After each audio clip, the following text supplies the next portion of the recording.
வணக்கம் என் ஆரிய நட்புகளே, சகோதர சகோதரிகளே, என் அருமை மாப்பிள்ளைகளே. என் கண்ணெல்லாம் பார்த்தீங்களா? அழுது அழுது கண்ணெல்லாம் வீங்கி போச்சு. காலையில் உண்மையிலே சொல்கிறேன், இதை பாருங்க, எங்கள் அம்மா போட்டோவை எடுத்து பக்கத்தில் வச்சு, அம்மா உன் மகனுக்கு ஏம்மா இந்த நிலைமை, உன் மகனை காப்பாத்துமா, அந்த ராட்சசிக்கிட்ட இருந்து காப்பாத்துமா, எனக்கு எப்பம்மா விடிவு காலம் கிடைக்கும், என்னைய தேவையில்லாமல் வந்துக்கிட்டு இவ குடிச்சிட்டு இவ போதைக்கு என்னையும் அடிமையாக்கி இதனால போதையின் போற பாதையில சாக போறது நானா தான் இருப்பேன் போலம்மா. என்னை ரொம்ப கொடுமைப்படுத்துறாம்மா. எனக்கு ரொம்ப நெஞ்சு வலிக்குது. எனக்கு உடல்நிலையெல்லாம் ரொம்ப சரியில்லாம போகுதுன்னு சொல்லி கண்ணீர் விட்டு கதறி அழுதுட்டு இப்போ உங்க முன்னால உட்காந்துருக்கேன். என் கண்ணெல்லாம் பாருங்க எவ்வளவு சிவப்பா இருக்கு பாருங்க. ரத்த சிவப்பா மாறி இருக்கா? தெரியுதா? காரணம் என்ன தெரியுமா? உண்மையிலே சொல்றேன். போதையின் பாதை இவளை ஏதாவது ஒரு மறுவாழ்வு மையம் இந்த எல்லாரும் சொல்றீங்களே அது என்னது போதை மறுவாழ்வு மையமா? இருங்க இதை போட்டா ஓரமா வச்சுக்கிறேன். போதை மறுவாழ்வு மையம் இருந்துச்சுன்னா அதில் கொண்டு போய் யாராவது சேர்த்து விட்றதுக்கு ஏதாவது ஐடியா இருந்தால் சொல்லுங்கள். இல்லை அது எங்கெங்கே இருக்குங்கிறத எனக்கு கூகுளில் சர்ச் பண்ணி கூட சொல்லுங்கள். ஏன்னா இவளை சேர்த்து விட்ருவோம். உண்மையிலே சொல்கிறேன், என் தலையில் நானே மண்ணள்ளி போட்டுக்கிருப்பேன் போல் எனக்கு தெரியுது. நானும் சரி ரைட்டு 2-3 நாள் ஆச்சு, திலீபா கோகுல் இருக்கிறதுனால அவள் குடிக்கலை. ஞாயிற்றுக்கிழமை கூட நான் சுமி வீட்டுக்கு போயிட்டேன். உங்களுக்கே தெரியும், குடிக்கிறதுக்கு வாய்ப்பும் கிடையாது. பிள்ளைய இருந்ததுனால வேணாப்பா நீ உன் பிள்ளைகளோட இரு, சாயங்காலம் அவங்க 5 மணிக்கு மேலே கிளம்பி ஆரப்பாளையம் பஸ் ஸ்டாண்டில் போய் விட்டுட்டு நீ வா, முடிஞ்சால் நைட்டுக்கு சாப்பிடுவோம், இல்லைன்னா மறுநாள் சாப்பிட்டுக்குருவோம் அப்படின்னு சொல்லிட்டு நானும் போயிட்டேன். நான் போயிட்டு அங்கேருந்து வந்ததுக்கப்புறம் என் குடும்பத்தோடு இருந்து வீடியோ போட்டது, சுமி சிரித்தது, நான் வெக்கப்பட்டது, சுமி வெக்கப்பட்டதை பார்த்துட்டு அன்றைக்கி நைட்டு குடிக்க வேணான்னு சொல்லி அவளே முடிவெடுத்துட்டா. நீ போய் உன் குடும்பத்தோட போய் ஜாலியாக இருந்துட்டு வருவ, வந்துட்டு இங்கே வந்துட்டு என்கிட்ட குடிச்சு கும்மால் அடிக்க நினைக்கிறியா? இனிமேல் உனக்கு எனக்கு எந்த சம்மந்தமும் இல்லை, நீ குடிக்காத, நானும் குடிக்க வேணாம், இனிமேல் உனக்கு எனக்கு எந்த ஒரு ஒட்டும் இல்லை உறவும் இல்லை, நம்ம சும்மா பேரளவுக்கு இருப்போம் அப்படி இப்படிலாம் டைலாக் விட்டான். சரின்னு சொல்லி நானும் ஆகா ரொம்ப நல்லதாக போச்சு, இந்த குடியிலேருந்து நம்ம தப்பிச்சா மாதிரி ஆகி போச்சு அப்படின்னு சொல்லிட்டு விட்டுட்டேன். ஆனால் நேற்று காலையிலேருந்தே ஆரம்பிச்சிட்டான் குடிக்கணும், இன்னைக்கு குடிச்சே ஆகணும்.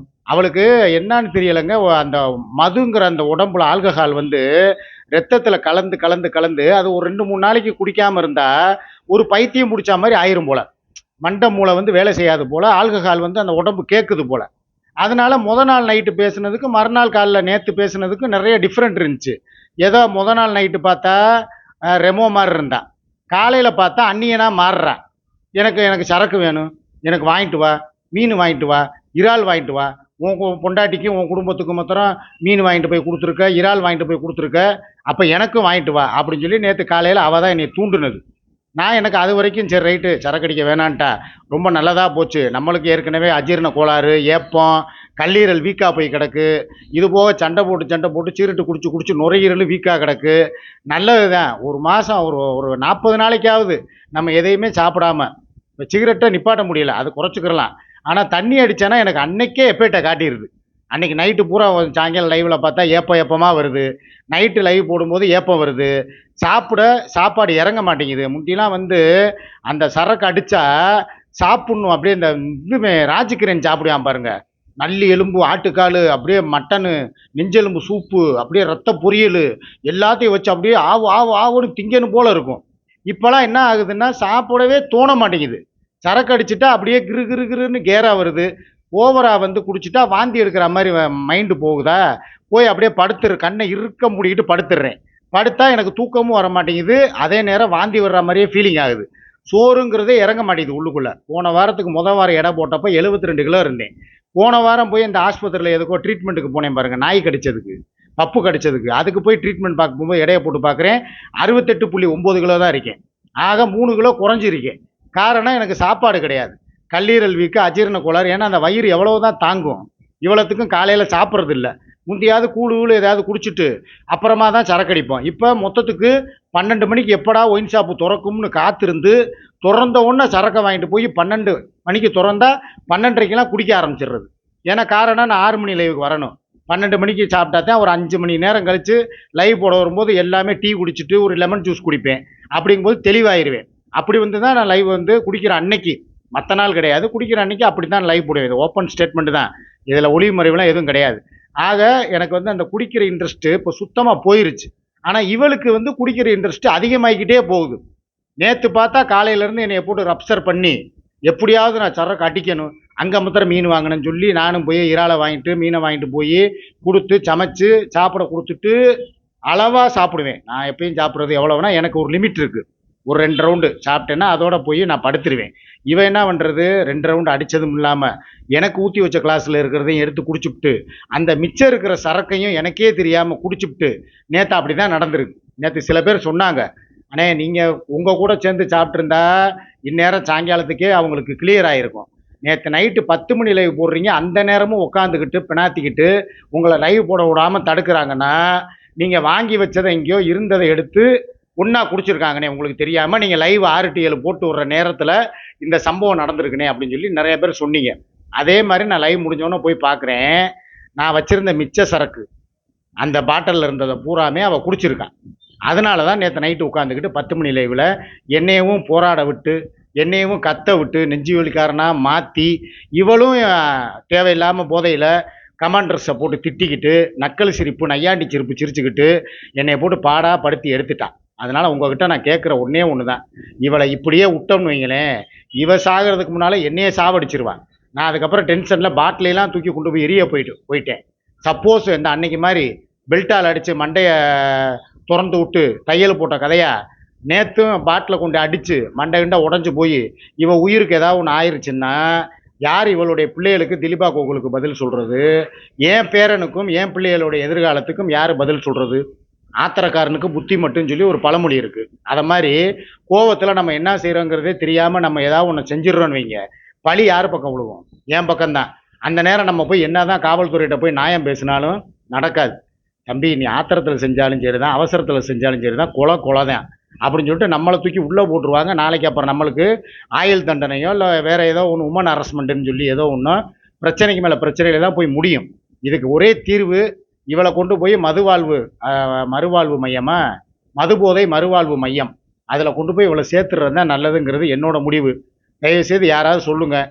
இல்லைன்னா இந்த நான் ஏற்கனவே சொன்ன மாதிரி தான், மதுவை குடிக்கிறவங்களுக்கு தெரியாமலும் கொடுக்கலாம். சோத்துலையோ குழம்புலையோ கூட பிசைஞ்சு கொடுத்தோம்னா இவளுக்கு அந்த ட்ரிங்க்ஸ் அடிக்க போகும்போதே அந்த வாசனை கொமட்டிக்கிட்டு ரிட்டர்ன் ஆயிரும், வாந்தி எடுத்துடலாம். அந்த மாதிரியும் ஒரு மருந்து இருக்குது ஆயுர்வேதத்தில். ஏதாவது ஒன்று இவளுக்கு செஞ்சு இவளை நம்ம திருத்தணும். இல்லைன்னா என் வாழ்க்கை பாதாள படுகொலியில் தான் விழுகும். எனக்குன்னு சொல்லி குடும்பம் இருக்குது. ஏதோ நான் ஒரு முடிவு எடுத்து வச்சுருந்தேன், இவளுக்கு ஏதோ செய்ய வேண்டிய கடமை நம்மளுக்கு இருக்குது. என் கூட வந்துட்டா, 6 வருஷம் வாழ்ந்துட்டா, ஒரு வீடை கட்டி கொடுத்துட்டு நம்ம பாட்டுக்கு நம்ம பொழப்பு தளப்பை போய் பார்ப்போம், குடும்பத்தோட போய் ஐக்கியமாவோம் அப்படிலாம் நான் பிளான் போட்டு வச்சுருந்தேன். இதெல்லாம் எதுவுமே நடக்காது போல், இடையிலேயே பூரா கேன்சல் ஆயிரும் போல். அதுக்கு தான் காலையிலே எங்கள் அம்மா போட்டா வச்சு நான் அழுதேன். 2வது, இனிமேல் நைட்டு 10 மணி லைவ் அங்கே போட வேணாங்கிறது என்னோட முடிவு. ஏன்னு கேளுங்க, திடீர்னு இவளுக்கு பேய் பிடிக்கிற மாதிரி இவ ஒரு குடிகார பேய். இவளை குடிக்கு அடிமையானவ. நல்லாவும் இருக்கா, திடீர்னு மைண்டு மாறுது, நைட் நேரம் சண்டை வருது, என் இமேஜ் பாதிக்குது. என் தங்கச்சிங்கெல்லாம் இந்த காலையில் எத்தனை பேர் திரும்ப மெசேஜ் போட்டிருக்காங்க, அண்ணே உங்களுக்கு தேவையா? நிறைய பேர் என்ன கேட்டிருக்காங்கன்னா, அண்ணே நீங்கள் உயிரோடு தான் இருக்கீங்களா, இல்லை ஏதாவது ரிப்ளை பண்ணுங்கண்ணே. இல்லைன்னா எப்பயுமே நான் காலைல ஒரு 10-50 பேருக்கு குட் மார்னிங் மெசேஜ் அனுப்புவேன். இன்றைக்கி யாருக்குமே நான் அனுப்பலை. உடனே எல்லாமே வாய்ஸ் மெசேஜ் அனுப்பிடுச்சுங்க. என்னண்ணே நீங்கள் உயிரோடு தான் இருக்கீங்களா, உங்களுக்கு எதுவும் பிரச்சனையா, நைட்டு சூர்யா கூட சண்டை போட்டு போய் படுத்தீங்களே, எதுவும் உங்களுக்குள்ள பஞ்சாயத்தா அப்படின்னு சொல்லி ஏகப்பட்ட பேர் கண்ணீர் படத்தோடு போட்டு எனக்கு மெசேஜ்.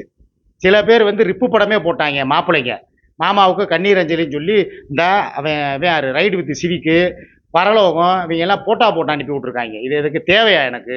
நான் என்ன சொல்கிறேன், எனக்குன்னு சொல்லி ஒரு வாழ்க்கை, அது வாழ போகிற நாள், நான் என்ன சாக போகிற நாள் ரொம்ப நாள் இல்லை, வாழ்கிற நாளே கொஞ்ச நாள் தான். சரி, அந்த நாளாவது சிறப்பாக சரி என் குடும்பத்தோடு வாழணும்னு நான் நினைக்கிறேன். இவ போகிற போக்கை பார்த்தா என்னை உசுரோடு வச்சு சமாதி கட்டிடுவா போல் தெரியுது. ஒரு அளவு தான். என் தங்கச்சிகளுக்காகவே நான் கொஞ்ச நாளாவது இந்த காமெடி பண்ணிக்கிட்டு இந்த விஜயலட்சுமி விஜயெலாம் காலையிலே கமெண்ட் போட்டிருக்கு. நான் என்ன முடிவு எடுத்திருக்கேன், நாங்கள் எங்கள் அம்மா வீட்டை இனிமேல் நான் மாற்ற போகிறேன். ஃபுல்லாக பெயிண்டிங் அடித்து ஏசி போட்டு இங்கேயே சமையலுக்கு ஒரு குக்கரு, ஒரு கேஸ் அடுப்பு, ஒரு சிலிண்டர் வாங்கி போட்டு எனக்குன்னு சொல்லி கொஞ்சம் பாத்திரத்தை வச்சு ஒரு ஃப்ரிட்ஜு, ஒரு பழைய ஃப்ரிட்ஜு, இந்த வச்சிருந்த ஃப்ரிட்ஜை ஈஸுக்கு கொடுத்தா வேணாம், அதை கொடுக்க சொல்லி திருப்பி கூட ரிட்டர்ன் வாங்கிட்டு, ஏன் அது கூட வேணாம், நான் ஃப்ரிட்ஜு கேட்டால் என் தங்கச்சிங்க வாங்கி கொடுக்குறதுக்கு ரெடியாக இருக்காங்க, என் மாப்பிள்ளைங்க இருக்காங்க. ஒரு ஃப்ரிட்ஜு வாங்கிட்டு காய்கறியை கொஞ்சம் வாங்கிட்டு உள்ளே வச்சுட்டு சும்மா இருக்கிற நேரம் வெங்காயம் வெள்ளைப்பூடு எல்லாத்தையும் உரித்து ஃப்ரிட்ஜில் வச்சுட்டு தக்காளி வாங்கி வச்சுட்டு ஏதாவது அன்னன்னைக்கு இந்த இருக்குது மார்க்கெட்டு தடிக்கி விழுந்தா மார்க்கெட். இந்த எங்கள் அம்மா வீட்டிலேருந்து இந்த ஒரு 20 அடி தூரம் போனால் சுப்பிரமணியபுரம் மார்க்கெட்டு. எங்கள் அம்மா கடையை ஒட்டி பக்கத்துலேயே அந்த காய்கறி கடைக்காரவங்கள்ட்ட சொன்னோம்னா கொஞ்சோண்டு காய்கறியை தரப்போகிறாங்க. வாங்கிட்டு வந்து ஃப்ரிட்ஜில் வச்சுட்டு நானே சமைச்சு ஏசியை ஃபிட் பண்ணி பூரா அதில் வெள்ளை அடித்து எங்கள் அம்மா படத்தை இன்னும் பெருசாக இன்னும் ஒரு 2-3 படத்தை மாட்டி செவரில் பூரா வால்பேப்பர் ஸ்டிக்கர் ஒட்டி அலங்காரம் பண்ணி லைவுக்குன்னு சொல்லி வேறு வேறு நல்ல பெரிய பெரிய அந்த இது வச்சு லைட்டு அதே மாதிரி இந்த ஸ்டாண்டு இதெல்லாம் மாற்றிட்டு இதையே மாற்ற போகிறேன். மாற்றி எங்கள் அம்மா விட கோவில் மாதிரி புனிதமாக வச்சுக்கிற போகிறேன். இதுதான் என்னோட முடிவு. இனிமேல் 10 மணி லைவ் அங்கே வச்சு போடுற ஐடியாவே இல்லை. சில நாட்கள் இன்னும் ஒரு வாரம் அதிகபட்சம் போனால் 10 நாள் என் இப்போ பிளானே டோட்டலாக சேஞ்ச் பண்ண போகிறேன். எனக்கு எங்கேயுமே போனால் நிம்மதி இல்லைங்க. நானும் சரி இவகிட்ட எப்படியாவது சரி ரைட்டு போய் தொலைகிறா சரக்கு அடித்து ஒரு வாரம் ஆச்சுங்கிறா, எதுவுமே இல்லை. ஆக இதில் என்ன தெரியுமா ஒரு மைனஸ் ஆகுது, இவன் ஓவர் ஆகி என்னை வந்து கொடூரமான ஒரு எப்படி சொல்கிறது, நான் ஏதோ பொம்பளை மாதிரியும் இவ ஆம்பளை மாதிரியும் என்னை பிஹேவ் பண்ணுறான். புரிஞ்சவங்களுக்கு புரியும்னு நினைக்கிறேன். என்னை ரேப் பண்ணுறான். ஓப்பனாக சொல்லப்போனால் இதுதான் நடக்குது. என்னை ஒரு மனுஷனாவே மதிக்கிறது இல்லை. நான் பாட்டுக்கு சிவனேன்னு இருக்கேன். என்னைய போட்டுக்கிட்டு தேவையில்லாமல் நோண்டுறது சீன்றது. எல்லா வீட்லேயும் பார்த்தா ஆம்பளைங்க தான் அளவுக்கு அதிகமாக போதையை போட்டுட்டு பெண்களை குடும்பப்படுத்துறதாக உங்களுக்கு தெரியும். ஆனால் எங்கள் வீட்டில் எப்படின்னா, நான் வந்து பொம்பளை மாதிரி நான் வந்து அமைதியாக அடங்கி ஐயையோ என்ன பண்ணுவாளோ அப்படின்னு சொல்லி நான் உட்காந்துக்கிட்டு இருக்கேன்.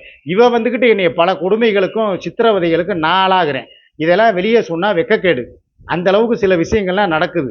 என்னால் ஓப்பனாக பேச முடியாது. பேசினா சில பேர் வந்துக்கிட்டு எதுக்கு இந்த விஷயங்களையெல்லாம் வெளியே பேசுகிறீங்க, தாம்பத்தியத்தையெல்லாம் பேசக்கூடாது, அதெல்லாம் வந்து உங்கள் 4 செவத்துக்குள்ளே நடக்கிறது அப்படின்னு சொல்லி அவள் பேரை கெடுக்குறீங்களாங்கிறது. ஏங்க நான் எனக்கு எங்கே என்னென்ன டேமேஜ் ஆகி போய் கிடக்குன்னு சொல்லி எனக்கு தெரியும். என் மனசுலேருந்து என் உடலில் பல பாகங்கள் டேமேஜ் ஆகி போய் கிடக்குங்கிறது எனக்கு தெரியும். இவங்க என்னமோ வந்துக்கிட்டு அவளுக்கு சப்போர்ட் பண்ணிக்கிட்டு பாவம் அவளை வந்து இவர் தான் வந்து சித்திரவதை பண்ணுறாரு போல், மான் வேட்டையாடுறாரு போல் நீங்கள் நினைப்பீங்க.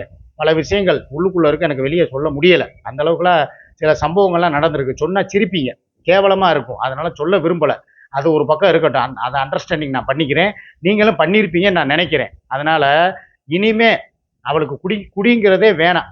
என் குடும்பத்தோட போகிற நாளுக்காக நான் ஏங்கி தவிச்சுக்கிட்டு இருக்கேன். இந்த காலத்தில் இன்னும் குடிச்சு கடைசி நேரத்தில் அவளுடைய நினைப்பு என்ன தெரியுமா, இவன் குடும்பத்தோட போகணுன்னு முடிவு எடுத்துட்டான்.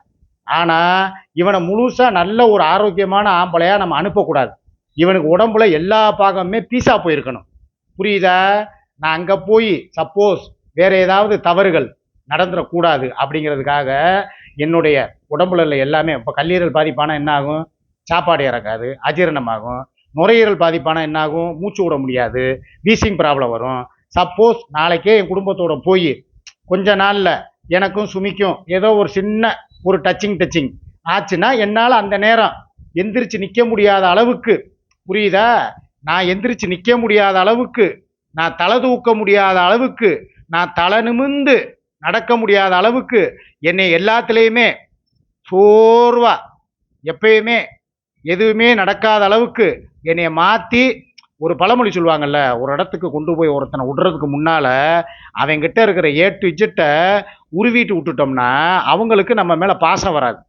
என்னடா இவர் சூர்யா கூட இவ்வளோ அந்யோன்யமாக இருந்தார், எப்போ பார்த்தாலும் அஜால் குஜால் மான் வேட்டை அப்படித்தான் பேசிக்கிட்டு இருப்பாங்க. சரின்னு சொல்லி இவரை நம்ம வீட்டோட கூப்பிட்டுட்டோம். சுமி அப்படி எதிர்பார்க்காது என்கிட்ட இருந்து வேற சுமிக்குன்னு சொல்லி எந்த தேவைகளும் இருக்காது. ஒரு குடும்ப தலைவனா ஒரு வீட்டுக்கு வந்து ஒரு புருஷனா இருந்தா போதும்னு நினைக்கிறது தான் சுமி. அதையும் தாண்டி அவங்களுக்கு வேற தேவைகள் இருக்காது. சப்போஸ் அப்படி தேவைப்பட்டா அந்நேரம் நான் செயலிழந்து என்கிட்ட எதுவுமே ஃபங்க்ஷன் ஆகாத அளவுக்கு என்னை வந்து சுத்தமா ஒன்றும் இல்லாமல் ஆக்கி தான் அனுப்பணுங்கிற முடிவில் தான் இவ இருக்கிறா. அது நல்லா கண் கூட தெரியுது. அப்படி நான் வந்து நினைப்பேனா தெரியுமா, நம்மளுக்கு கிடைக்காதது யாருக்குமே கிடைக்கக்கூடாது. இப்போ ஏதோ இருக்கிறதுக்கு அப்பப்பயாவது ஏதோ எனக்கு முடிஞ்ச வேலைகளை நான் செஞ்சுக்கிட்டு நான் போய்கிட்டு இருக்கேன். நான் எப்பயும் பார்த்துக்கங்க மக்களே, நான் பட்டும் படாமல் தான் பேசுவேன். அதுக்காக வந்து என்னை வந்து இப்போ ஒரு பாக்கியராஜ் இருக்கிறாரு, முந்தான முடிச்சு படம் பார்த்துருப்பீங்க, பட்டும் படாமல் பெண்கள் சமாச்சாரத்தை பற்றி பேசுவார். அதை மாதிரி தான் நானும் பேசுகிறேன். இதில் வந்து யாருமே எந்த ஒரு உள்நோக்கமும் எடுக்கக்கூடாது. மாமா அப்படி பேசுகிறாரு, அண்ணன் இப்படி பேசுகிறாருன்னு சொல்லி யாருமே நினச்சிக்கிறாதீங்க. ஏன்னா எனக்கு வந்து வல்கராக பேச தெரியாது, ஆனால் வந்து சாடமாடையாக பேச தெரியும். அதைத்தான் நான் பேசுகிறேன், சரியா? ஆக இவன் அங்கே போனால் இவனுக்கு எதுவுமே செயல்படக்கூடாது அப்படிங்கிற குறிக்கோளில் எனக்கு இவளே எதையாவது ஒன்று செஞ்சு, அதாவது என்ன சொல்கிறது, ஆண்மை விருத்திக்கு மாத்திரை இருக்குது, அதே மாதிரி ஆண்மை குறையிறதுக்கும் மாத்திரை இருக்கும். ஏதோ ஒன்று கொடுத்தா, இப்போ ஒரு சில பேர் சொல்லுவாங்க கசப்பாக சாப்பிட்டுக்கிட்டு இருந்தால் எதுவுமே ஃபங்க்ஷன் ஆகாதான். அதை மாதிரி எனக்கு கசப்பான பொருட்கள் எதையாவது வச்சு கொடுத்து என்னைய செயலிழக்க செஞ்சுட்டு தனக்கு கிடைக்காது யாருக்குமே கிடைக்கக்கூடாதுங்கிற எண்ணத்தில் இவன் செயல்பட்டுக்கிட்டு இருக்காளுங்கிறது தான் ஏன் எண்ணம். ஏன்னா நான் மனசில் உள்ள ஓப்பனாக பேசிடுவேன். அதுக்காக தான் எனக்கு குடித்தாலும் சேரலைனாலும், எனக்கு குடித்தா வயிறு வலிக்குதுன்னு சொன்னாலும், அஜீரண கோளாறு ஆகுது ஏப்பமாக வருதுன்னு சொன்னாலும், அதையும் மீறி எனக்கு டெய்லி ட்ரிங்க்ஸை கொடுத்து ஒரு நாள் விட்டு ஒரு நாள் ஆகுது, இல்லை வாரத்தில் 3 நாளாவது என் உடம்பு மேலே அக்கறை இருந்தால் யாராவது இப்படி செய்வாங்களா? ஒரே வார்த்தை, உங்களுக்கு சேரலைங்க, நீ குடிக்காத சிக்கா, நான் எனக்கு தேவை, என் உடம்பு தாங்கும், உன் பாடி கண்டிஷனுக்கு ஒத்து வராது அப்படின்னு சொல்லி இவன் வந்து என்ன பண்ணியிருக்கணும், அவாய்ட் பண்ணணும். ஆனால் அது பண்ணுறதில்ல. என்னையும் சேர்த்து குடிக்க வச்சு நான் ஈவினிங் லைவில் வந்து ஏப்பம் விட்டு கல்லீரல் வெந்து நொந்து என்னை இப்படி பாடா படுத்தி கடைசியில் வெறும் சக்கையத்தான், அதாவது கரும்பு சாரம் பூரா புழிஞ்சிடுறது, கடைசியாக மிஞ்சிற சக்கையை சுமிக்கிட்ட கொடுக்குறது. நான் ஒன்று சொல்லவா, நான் சக்கையாக போனாலும் சரி தான், இல்லை கரும்பாக போனாலும் என் குடும்பம் என்னைய கரும்பாக பார்த்த காலம் ஒரு காலம். 25 வருஷமாக என் குடும்பத்துக்கு நான் கரும்பாக இருந்தேன், இரும்பாக இருந்தேன். ஆனால் இப்போ ஒன்றுத்துக்குமே ஆகாத சக்கையாக என்னை நீ புழிஞ்சு அங்கே என்னை தூக்கி போட்டாலும், இல்லை குப்பையாக என்னை நீ தூக்கி எறிஞ்சாலும், என்னைய கோபுரமாக்குறதும் என்னைய பாதுகாக்கிறது என் குடும்பம், என் சுமி, என் மயங்க என்னைய பார்த்துக்கிடுவாங்க. அப்பா ஏதோ ஒரு நல்ல ரத்தம் ஓடும்போது போய் இந்த மாதிரி தேவையில்லாத இடத்துல போய் சிக்கிட்டாரு. இப்போ அவர் திருந்தி வந்திருக்கிறாரு. திருந்தினவருக்கு நம்ம வந்து கூட வச்சு பார்த்துக்குறோம். என்ன இப்பயும் சொல்கிறான் என் மையன், நீங்கள் வேலைக்கே போக வேணாப்பா, நீ யூடியூப்லேயும் நீங்கள் வந்து வீடியோ போட வேணாம், நீங்கள் பாட்டுக்கு வீட்டுக்கு வாங்க, வீட்டில் இருங்க, நான் போடுறேன் உங்களுக்கு 3 வேளை சோறு. என் பெரிய மையன் சொல்கிறேன், சின்ன அவனும் சொல்கிறேன், நான் வேலைக்கே போகலனாலும் அடுத்து எனக்கு ஏதாவது ஒரு கடையை வச்சு நீங்களும் கூட வந்து உட்காருங்க, நாங்கள் உங்களுக்கு சம்பாரித்து தர்றோம். சிங்கக்குட்டி மாதிரி 2 ஆம்பளை பிள்ளைய நீங்கள் பெற்று வச்சுருக்கீங்க, என்ன உங்களுக்கு குறை? எதுக்காக இப்படி பம்மி வாழ்கிறீங்க, பயந்து வாழ்கிறீங்க? நாளைக்கு நாங்கள் உங்களை பார்க்க மாட்டோமா, எடுத்து போட மாட்டோமா, நம்பிக்கை இல்லையா உங்களுக்கு? நீங்கள் வாங்க அப்படின்னு சொல்லி என்னை தோளோட தோல் தூக்குறதுக்கு என் சிங்கக்குட்டி மாதிரி ஆம்பளை பையலுக்கு 2 பேர் இருக்காங்க. ஆம்பளை பையலுன்னு இல்லை, அதே பொம்பளை பிள்ளைகளாக இருந்தாலும் என்னை பாதுகாத்து நீங்கள் வாங்கப்பான்னு சொல்லத்தான் போகுது. ஆண் வேற பெண் வேற கிடையாது. எல்லா வீட்லேயும் ஆம்பளை பிள்ளைய தான் சோறு போடுறாங்க. எல்லாம் பொம்பளை பிள்ளைங்க எத்தனையோ குடும்பத்தில் சம்பாரித்து இன்றைக்கும் தன் தாய் தகப்பனை பார்க்குற குழந்தைகள், பெண் குழந்தைகள் ஏராளமாக இருக்குது, நம்மளும் பார்க்குறோம். அதனால் நான் என்ன முடிவு எடுத்திருக்கேன்னா, என்னை அனுப்புகிறதா இருந்தால் என் உடம்புல கொஞ்சத்துக்கு கொஞ்சம் தெம்பு இருக்கும் போதே என்னை அங்கே அனுப்பி விட்ரு. தேவையில்லாமல் என்னைய போட்டு ரொம்ப சித்திரவதை பண்ணி மன உளைச்சலுக்கு ஆளாக்கி எனக்கு எப்படா, அதாவது நான் திடீர்னு நான் என் புத்தியை பற்றி உங்களுக்கு தெரியாதுங்க, நான் ஒரு கோவக்காரன், கோழையானவன் கூட. ஒரு நிமிஷம் மாதிரி ஒரு நிமிஷம் இருக்க மாட்டேன். இந்த எங்கள் அம்மாவோட உத்தரவுக்காக நான் காத்துக்கிட்டே இருப்பேன். எங்கள் அம்மா முன்னால் நான் அழுவேன், ஃபோட்டோவை பார்த்து அழுவேன். ஏதாவது ஒன்று அம்மா எனக்கு இப்படி இருக்கேம்மான்னு சொல்லி கேட்பேன், கெஞ்சுவேன். எங்கள் அம்மா மைண்டு வாய்ஸ்குள்ளே வந்து ஏதாவது உத்தரவு கொடுத்துருச்சுன்னு வைங்களேன், நான் இங்கேயே நான் ஒரு விபரீத முடிவு எடுக்கவும் நான் தயங்க மாட்டேன். சத்தியமாக சொல்கிறேன். இங்கே வச்சு ஏதாவது ஒரு விபரம், ஏன்னா இங்கே என்னை கேட்குறதுக்கு யாருமே கிடையாது. என் பொண்டாட்டியோ இல்லை என் வப்பாட்டியோ இல்லை எங்கள் யாருமே, நான் வந்து இந்த கதவை பூட்டிட்டு நான் உட்காந்துருந்தேன்னா பப்புவும் தான் என் கூட தான் வந்திருக்கு. பப்புவால் தடுக்க முடியாது. நான் எடுக்க போகிற முடிவு என்னங்கிறத நான் யாருக்கிட்டையும் சொல்லவும் மாட்டேன். திடீர்னு ஒரு முடிவு எடுப்பேன், அது வந்து இந்த யூடியூப்பையே அதிர்ச்சிக்கு உள்ளானதாக மாற்றிடும். மாமா நேற்று வரைக்கும் நல்லா தானே இருந்தார், என்ன ஆச்சு அப்படின்னு சொல்லி, ஏதாச்சோ அப்படின்னு சொல்லி பல பேர் கண்ணீர் வடிச்சிருவாங்க. என் தங்கச்சிங்கெல்லாம் அப்படியே மனசு தாங்காமல் அப்படியே கண்ணில் தாரதாரையாக கண்ணீரை விட்டு அப்படியே அழுது புரண்டுருவாங்க. அவங்களால வந்து என்னுடைய இழப்பை தாங்க முடியாது. அந்த ஒரே காரணத்துக்காக தான் நான் இன்னும் இந்த உசுரை என் உடம்புல வச்சுக்கிட்டு இருக்கேன். 6 மணி ஆனால் மாமா வருவார், அண்ணே வருவார் அப்படின்னு சொல்லி என் சகோதரிகள் எனக்காக காத்துக்கிட்டு இருப்பாங்க. அந்த ஒரே காரணத்துக்காக தான் என் உயிரை மாச்சிக்கிறாம இன்னமும் இந்த உடம்புல உசுறு ஒரு துளியாவது துடிச்சுக்கிட்டு இருக்குன்னா அது யாருக்காக? உங்களுக்காக, என் சகோதரிகளுக்காகவும் என் தங்கச்சிகளுக்காகவும் என் மாப்பிள்ளைகளுக்காகவும் தான் இந்த உசுறு இந்த உடம்புல தங்குது. இல்லைன்னா நான்லாம் என்னைக்கோ போய் சேர்ந்துருப்பேன். அப்படி நான் வந்து சம்பாரித்து இவளுக்கு நான் கொடுத்து இவ எனக்கு அந்த 3 வேளை சோறு போடணுமா? அப்படி அந்த எச்சச்சோரை நான் திங்கணுமா? பல பேர் சொல்கிறீங்க இவர் ஒரு சோத்துக்கு செத்தவன், 3 வேளை சோத்துக்காகவும் அந்த ருசியாக சமைச்ச சாப்பாட்டுக்காகவும் கவட்டையோடைய அந்த கட்டப்பை கருப்பியோட கவட்டைக்குள்ளேயே கிடக்கிறாரு, அந்த அதுலேயே வந்து தஞ்சமாக கிடக்கிறாரு. கிடையாது. எனக்கும் தன்மானம் இருக்குது, எனக்கும் மான மரியாதை இருக்குது. எல்லாத்தையும் ஊத்துட்டு இருக்கேன் அப்படின்னு சொன்னால் நான் இறந்துட்டாலோ என்னுடைய இழப்பை இந்த யூடியூப் உலகம் தாங்காது. நீங்கள் எல்லாம் வந்து அழுவீங்க, நீங்கள் ரொம்ப கஷ்டப்படுவீங்க. எல்லாரும் வந்து ஏதோ ஒன்று எனக்கு இதாகி போய் இப்போ நான் நினைப்பேன், நம்மளுக்கு திடீர்னு ஒரு ஹார்ட் அட்டாக் வந்துடுது, திடீர்னு நம்மளுக்கு ஒரு ஸ்ட்ரோக் வந்துடுது, இந்த யூடியூப் உலகம், நம்மளை இருக்கிற இந்த வலைதளம் நம்மளை எப்படி பார்க்கும் அப்படின்னு சொல்லி யோசிக்கும் போது தான் எனக்கு தோணுது, ஏன் தங்கச்சிங்க, நீங்கள் ஏன் மாப்பிள்ளைங்க எனக்காக, ஏன் மெர்சிமா எனக்காக, ஏன் தங்கச்சி எனக்காக எத்தனை லட்சம்னாலும் செலவு பண்ணி அண்ணனை எமங்கிட்ட இருந்து மீட்க ரெடியாக இருக்காங்க. நீங்கள் இருக்கீங்க. உங்களை ஏமாற்றிட்டு அப்படி ஒரு நிமிஷத்தில் ஒரு சுருக்கு போட்டுக்கிறதுக்கோ, ஒரு பால்டாயில் குடிக்கவோ, ஒரு பினாயில் குடிக்கவோ, இல்லை ஒரு அரளி விதையை அரைச்சி குடிக்கவோ என்னால் முடியும். அந்த விஷயத்தை மாத்திரம் நான் செய்யவே மாட்டேன். காரணம், என் இழப்பு இந்த வலைதளத்துக்கே ஒரு பேரிழப்பாக இருக்கும். 6 மணி ஆனால் நீங்கள் எல்லோரும் வெயிட் பண்ணி அந்த நேரம் நான் லைவ் வரலைன்னா நீங்கள் என்ன துடிப்பு. 6:1 6:2க்கு நான் வந்தாலே நீங்கள் எவ்வளோ கஷ்டப்படுறீங்க. எங்கே மாமா போனீங்க, என்ன ஆச்சு அண்ணே அப்படின்னு சொல்லி எவ்வளோ பேர் ஃபோன் பண்ணுறீங்க. எவ்வளோ பேர் இந்த நாதார பிள்ளைகள் அதில் சில பேர் ரிப்புன்னு வேற போடுவாங்க. அவர் ரிப்பாயிட்டாரு, ரெட் இன் பீஸ், அதாவது ரெஸ்ட் இன் பீஸ், அங்கே போயிட்டாரு அப்போல்லாம் வந்து சொல்கிறீங்க. யார் உங்களுக்கு கிழமை கணக்கு போட்டு சொல்கிறது? நேற்று கூட நைட்டு வெட்னஸ்டேக்கு என்ன வெல்லிங் சொல்லி என்னையே தான் கேட்டீங்க. இதே நான் போயிட்டா யாருக்கிட்ட போய் கேட்பீங்க? சண்டே மண்டேக்கு. அதெல்லாம் யோசனை பண்ணிட்டு தான் நான் வந்து வேணாம், எந்த முடிவு எடுத்தாலும் உங்களை கேட்காம எடுக்க மாட்டேன். சப்போஸ் நான் என்னுடைய இறுதி காலத்தை, என்னுடைய விபரீத முடிவு எதாக இருந்தாலும் உங்ககிட்ட பெர்மிஷன் கேட்பேன்.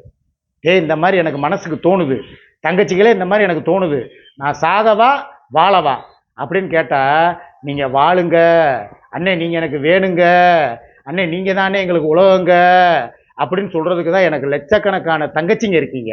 புரியுதா? உங்களுக்காகவே நான் வாழ்வேன். இந்த சாக்கடையை ஒழிச்சு கட்டிட்டு வாழ்வேன். கண்டிப்பாக இவளுக்கு வந்து நான் வந்து ஒரு வாய்ப்பு 2 வாய்ப்பு கொடுத்தேன். நேற்று என்னை அசிங்கப்படுத்தினதுக்கு இவ தண்டனை அனுபவிச்சே தீரணும். கண்டிப்பாக நான் கொடுப்பேன். தண்டனை கொடுக்காம இருக்க மாட்டேன். என்னை எவ்வளோக்கு எவ்வளோ கேவலப்படுத்தி நக்கல் சிரிப்பு சிரிச்சாலோ அதனால எத்தனை பேர் தெரியுமா எரிச்சல் அடைஞ்சாங்க. நீங்கள் உங்கள் மனசாட்சியை தொட்டு சொல்லுங்கள், உங்கள் நெஞ்சில் கை வச்சு சொல்லுங்கள். நேற்று வந்து அவள் பண்ணினது உங்களுக்கு எரிச்சலை ஊட்டுச்சா இல்லையா? எரிச்சலை மூட்டுச்சா இல்லையா? சி, என்ன பொம்பளை ஊடால பேசிக்கிட்டு அவரை வந்து ஒரு ஒரு ஒரு மணி லைவை கூட ஒழுங்காக போட விட மாட்டேங்கிறான்னு சொல்லி உங்களுக்கு தோணுச்சா தோணலையா? உங்கள் நெஞ்சை தொட்டு சொல்லுங்கள். நிறையா பேருக்கு தோணுச்சு. ஏன் எனக்கே தோணுச்சு. அப்படியே அவளை அங்கேயே கழுத்தை பிடிச்சி நிறுத்திடுவோமான்னு தோணுச்சு. அவ்வளோ ஆத்திரமும் அவ்வளோ கோபம் வந்துச்சு. நாளைக்கு ஏதாவது ஒன்றுன்னா நாளைக்கு எனக்கு என் குடும்பத்துக்கும் நாளைக்கு வந்து ஒரு புருஷன் இல்லாமல் போயிருமே, நாளைக்கு வந்து என் பேரனுக்கு ஒரு தாத்தா இல்லாமல் போயிடுவாரேங்கிற ஒரே கவலையில தான் வேணான்னு சொல்லி நான் அடக்கிக்கிட்டேன். சமாதானமாக போகிறேன், பொறுமையாக போகிறேன். என் பொறுமை மாதிரி உலகத்தில் யாராலையும் பொறுமையாக வாழவே முடியாது. என் தங்கச்சிகளுக்கு தெரியும் இந்த அண்ணன் எவ்வளோ பொறுமைசாலி. வாழ்க்கையில் எல்லாத்தையும் விட்டுட்டு, குடும்பத்தை விட்டுட்டு, ஒரு கூத்தியாளுக்காக, அவள் வருமானத்துக்காக, அவளுக்கு ஒரு வீடை கட்டி கொடுக்கணுங்கிறதுக்காக வாழ்ந்துக்கிட்டு இருக்கிறாரு. இவரையே இந்த பாடுபடுத்துகிறாளே, இவ புருஷனை என்ன பாடுபடுத்தியிருப்பா. அந்த பாலவனை ஏன் ஓடுனாங்கிறதுக்கு உண்டான காரணம் இப்போ உணர்வாங்க என் தங்கச்சிங்க. புரியுதா? அதனால் என்ன சொல்கிறேன்னா, கூடிய சீக்கிரம் ஒரு நல்ல முடிவு கிடைக்கும். 10 மணி லைவு இனிமேல் அம்மா வீட்டில் தான் போடுறதா பிளானு. அதுக்கு வீடை ரெடி பண்ண போகிறேன், வெள்ளை அடிக்க போகிறேன். பெயிண்ட் அடித்து வெள்ளை அடித்து எங்கள் அம்மா போட்டவ பெருசாக முடிஞ்சால் அந்த சைடு ஃபுல்லாகவே பெரிய பேனர் வச்சு இதில் பெரிய முகமாக போட்டு என் தாயை விதவிதமாக படம் போட்டு நான் அங்கே முன்னால் உட்காந்து லைவ் போடணும். அதை நீங்கள்லாம் பார்க்கணும். கண்டிப்பாக நடக்கும். நான் இந்த வீடை மாற்றுறேன், என் குணத்தை மாற்றுறேன். அவளை மறுவாழ்வு மையத்தில், போதை மறுவாழ்வு மையத்தில் கொண்டு போய் சேர்க்குறேன். கண்டிப்பாக இதெல்லாம் நடக்கும். அதுக்கப்புறம் அவளை திருத்த பார்ப்போம். அதுக்கப்புறமும் திருப்பி வந்துக்கிட்டு நம்மக்கிட்ட வம்புழுத்தானா அதுக்கப்புறம் நான் ஒரு முடிவு எடுப்பேன். அது என்ன முடிவுங்கிறத இப்போதைக்கு நான் சொல்ல மாட்டேன். எனக்கு எங்கள் அம்மாவுக்குமே மற்ற தெரிஞ்ச ரகசியம் அது. நான் எங்கள் அம்மா கிட்ட ஒரு கமிட்மெண்ட் கொடுத்துருக்கேன். ஏம்மா இப்படியே போய்கிட்டு இருக்கு, என்ன செய்யலான்னொன்னே எங்கள் அம்மா என் ஞானக்கண்ணில் வந்து சொல்லியிருக்கு. இந்த மூளை கண்ணை மூடிட்டு சிந்திக்கும் போது அப்படியே ஒரு சின்ன தூக்கம். அந்த தூக்கத்தில் கனவுல எங்கள் அம்மா வந்துருச்சு. வந்து மகனே பாரு, முடிஞ்ச அளவுக்கு முயற்சி பண்ணி கரை ஏறு. அதையும் தாண்டி அவள் ரொம்ப போனானா நான் உனக்கு ஒரு ஐடியா வச்சுருக்கேன்டா, நான் சொல்கிறேன்டான்னு சொல்லியிருக்கேன் எங்கள் அம்மா. அதை பார்ப்போம். அதை இப்போ சொல்லிட்டேன்னா அதில் வந்து சஸ்பென்ஸ் போயிடும், ட்விஸ்ட்டு போயிடும். என்ன நடக்குதுங்கிறத உங்களுக்கே கெஸ் பண்ணியிருப்பீங்க. நான் எங்கள் அம்மா என்ன என் கனவுல சொல்லியிருக்குங்கிறத நீங்கள் கமெண்டாக சொல்லுங்கள். அது நான் உண்மையிலே மனசில் வந்தது, எங்கள் அம்மா என் கனவுல வந்து சொன்னது என்னங்கிறத 100க்கு 100 கரெக்டாக சொல்கிறவங்களுக்கு இன்றைக்கி சாயங்காலம் 500 ரூபா பரிசு காத்துக்கிட்டு இருக்கு 6 மணி லைவில். இல்லைனா மத்தியானம் போடுற கமாண்ட் வீடியோவிலேயே 500 ரூபா பரிசை கொடுத்துறேன். நேற்று கரெக்டாக சொன்னீங்க. சில பேர் வந்து வாட்சு, சில பேர் கண்ணாடின்னீங்க, சில பேர் வந்து இந்த கையில் வச்சுருக்க ஹெட்செட்டு காலையில் இருந்துச்சு அப்புறம் இல்லைன்னீங்க, சில பேர் இன்னும் எதோ சொன்னீங்க. ஆனால் தப்பாக சொன்னீங்க, மாற்றி சொன்னீங்க. 2 கேள்வி கேட்டதுக்கு 3 4ன்னீங்க. அதனால் நேற்று 500 ரூபா நான் யாருக்குமே கொடுக்கல. சாரி, கோச்சுக்கிறாதீங்க. இன்றைக்கி நான் கொடுப்பேன். 100% எங்கள் அம்மா என் கனவுல காலையில் அந்த குட்டி கனவுல வந்து சொன்னது என்ன, சூர்யாவை என்ன செய்யலாம்னு சொல்லி எங்கள் அம்மா சொல்லுச்சு. இதுதான் கேள்வி. இதுக்கு கமெண்டில் உங்கள் பதிலை சொல்லுங்கள். கரெக்டாக இருந்தால் மத்தியானம் கமெண்ட் வீடியோவில் 500 ரூபா தந்துடுறேன். உங்கள் செல் நம்பரையும் கீழே முடிஞ்சால் போடுங்க. வேணாம், அதை போட்டால் அப்புறம் பப்ளிக்கில் எல்லா பேரும் வந்து உங்களுக்கு ஃபோன் பண்ணிக்கிட்டு இருப்பாங்க, பேடு கமெண்ட் போடுறவங்க. அதனால் வேணாம், நீங்கள் பேரை சொல்ல வேணாம். நீங்கள் என்ன போட்டிங்கிறத கமெண்டில் சொல்லுங்கள். நானாக கெஸ் பண்ணி 500 ரூபாய் உங்கள் வீட்டுக்கு கொரியர் பண்ணுறேன். ஓகேவா? தேங்க்யூ, பாய், டேக் கேர்.